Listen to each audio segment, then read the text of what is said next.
Bashkia e Vlorës ka bërë gati tregun e Çoles për zhvendosjen e tregut të frutave dhe perimeve që aktualisht funksionon në qendër të qytetit. Siç duket edhe nga pamjet e filmuara nga televizioni 6+1 Vlora, hapësira është sistemuar dhe janë marrë të gjitha masat për pritjen e tregtarëve, por gjatë kësaj të marte tregu ka qenë pothuajse bosh. Vetëm pak tregtar nga tregu i madh janë parë duke inspektuar ambientet, ndërsa shumica dukeshin ende të pavendosur për t'u zhvendosur në këtë zonë të re.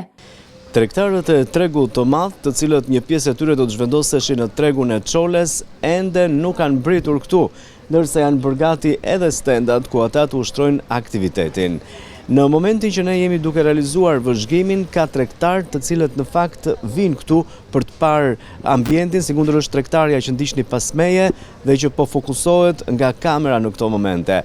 Ajo është një prej tregtareve të tregut të madh në qendër të qytetit që ka ardhur për të parë territorin këtu, por që sipas saj nuk janë kushtet dhe largësia me pjesën tjetër të qytetit apo edhe konkurenca që mund të kenë me tregtarët në këtë treg që janë autokton prej vitesh mund të jetë një ndër problematikat që ata ngurojnë. Megjithatë pritet se çfarë do të ndodhë në orët në vijim. Pavarësisht investimit të kryer për përgatitjen e tregut, shumë prej tregtarëve shprehen skeptik për funksionimin e tij. Jashtë kamerës një nga tregtarët e tregut të madh, e cila po vëzhgonte ambientet këtë të martë, tha se kushtet nuk janë ende të pranueshme për zhvillimin normal të aktivitetit tregtar. Sipas saj mungojnë disa element bazë që do t'ju krijonin siguri dhe lehtësi tregtarëve për të ushtruar punën e përditshme.